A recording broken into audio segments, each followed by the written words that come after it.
Left off, and Stuart, as we found out, has a newfound enemy named Snowbell, who is the family's cat. Stuart got trapped up in the curtains, and instead of helping him, Snowbell took his clothes and his cane and put them outside a mouse hole so that his family would think that he's in there and not actually rescue him from the curtain.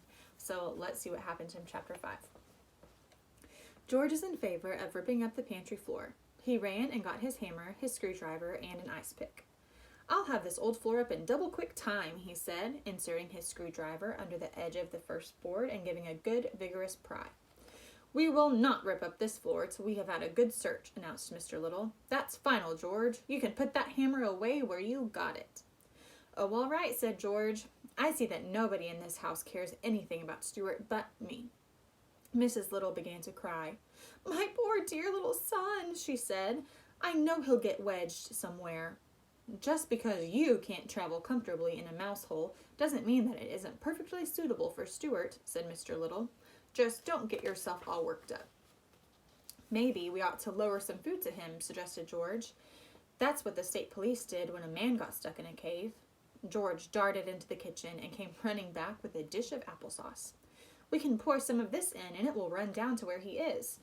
George spooned out a bit of the applesauce and started to poke it into the hole. "Stop that," bellowed Mr. Little. "George, will you kindly let me handle this situation? Put that applesauce away immediately." Mr. Little glared fiercely at George. "I was just trying to help my own brother," said George, shaking his head as he carried the sauce back to the kitchen. "Let's all call to Stuart," suggested Mrs. Little. "It is quite possible that the mouse hole branches and twist about and that he has lost his way." "Very well," said Mr. Little.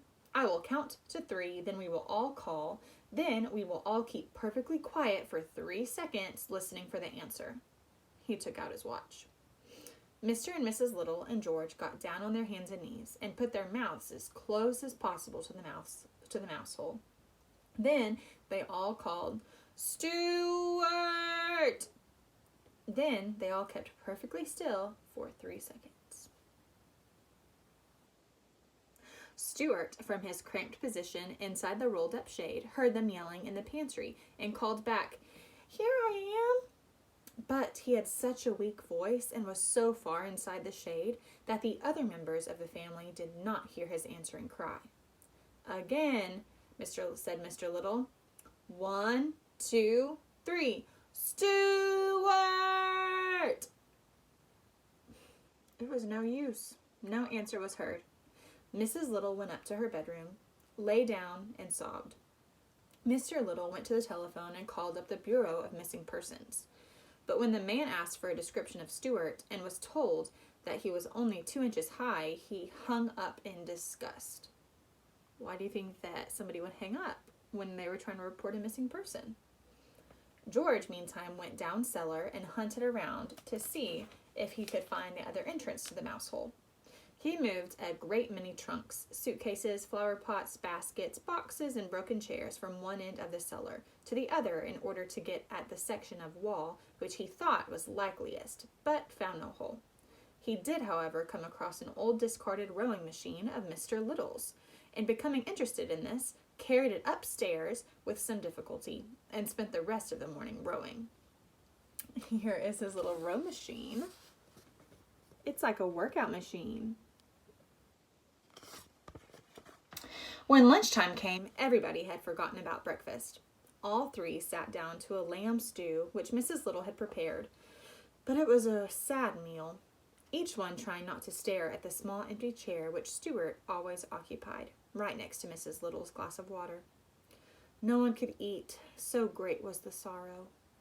George ate a bit of dessert, but nothing else. When lunch was over, Mrs. Little broke out crying again and said she thought Stuart must be dead. "Nonsense, nonsense," growled Mr. Little.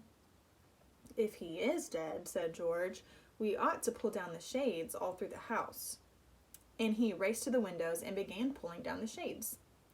"George," shouted Mr. Little in an exasperated tone, "if you don't stop acting in idiotic fashion, I will have to punish you.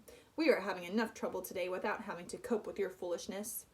But George had already run into the living room and had begun to darken it to show his respect for the dead.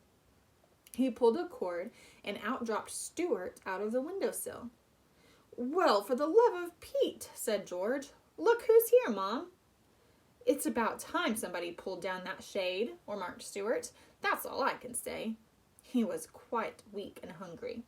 Mrs. Little was so overjoyed to see him that she kept right on crying.